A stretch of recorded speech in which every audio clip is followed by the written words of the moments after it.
just decided he's not going to pay for my wedding anymore. What I'm finding out is if you let your parent pay for your wedding, you kind of have to do it their way. Finally told my parents, I'm going to do this my way, and they backed out of paying for it. So let me tell you what happened.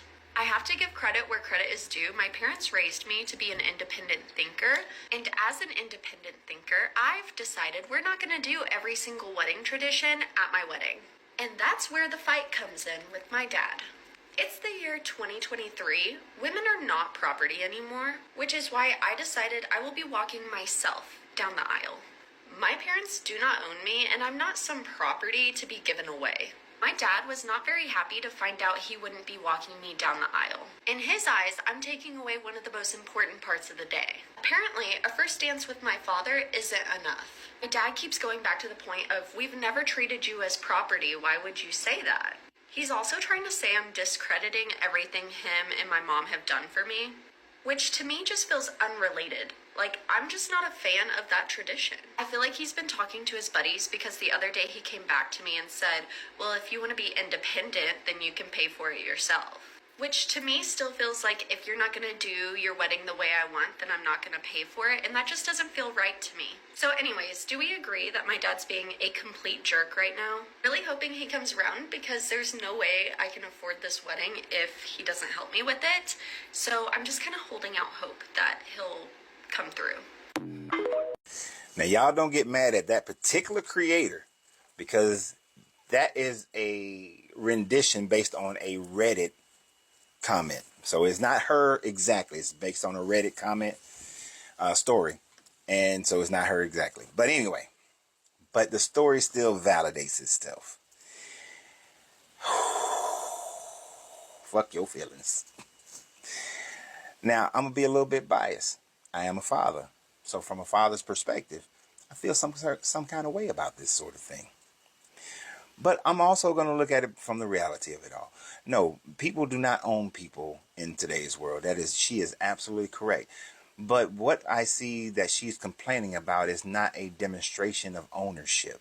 Now, I know in the old teachings of Christianity, and I'm not Christian, that the father owned the daughter and they would sell them off for a bride price. And there are some parts of the world where they still do that today, in Africa, India, where people are still doing these sorts of things as far as having arranged marriages and bride prices and so on and so forth. But women do have more of a choice. Now, she chose who her husband was going to be. So therefore, the idea of ownership is already out the window.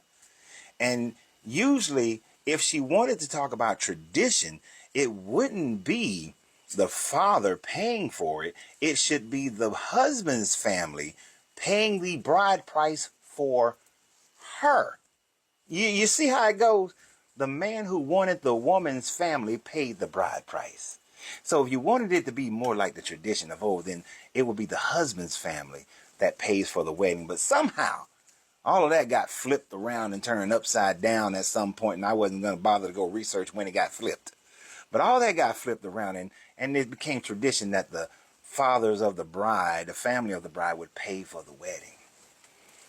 But now, in today's world, people can't have a simple wedding. No. If you ain't spending at least $50,000, you ain't having a decent wedding, according to some of these wedding coordinators, which I think is utterly nonsense and bullshit. But in this situation, all this father wants to do is walk his daughter down the aisle and say, who gives this woman to be wedded to this man? It's not a sign of ownership. But women kick men so often that everything a man does that has a hint to them of control or ownership, they want to throw it into toxic masculinity. Look, I'm a father. I understand. We are expected to work. We are expected to provide. We are expected to protect. We are expected to be there and be the strength and the foundation for our families. And we don't get hardly any of the fucking credit. Doesn't matter how well you've been there and all that. Little child get on TV because they accomplished something. I want to thank my mom. Little They who they call all the time. They call their mama. You know, who if it's a choice between, if the parents not divorced and there's a choice between whose house you're going to more often, you're going to the mama side. We understand that, and we take that lump.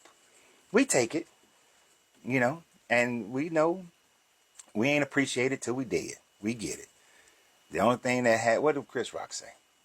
The only thing that gets unconditional love is women, children, and dogs. Damn sure not a man. So we accept it. But there are those few moments in life that we cherish. And two of those moments is walking our daughters down that aisle and having that first dance, that daughter-father dance. It's two of the very few moments that we cherish. And she want to take this away from her father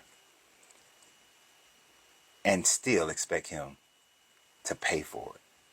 You don't want the traditions that you don't like, but you want the traditions that you like. I hope her father never comes around, because if any one of my daughters were to have done this or said this, not only would they not get one penny from me, I wouldn't even show up.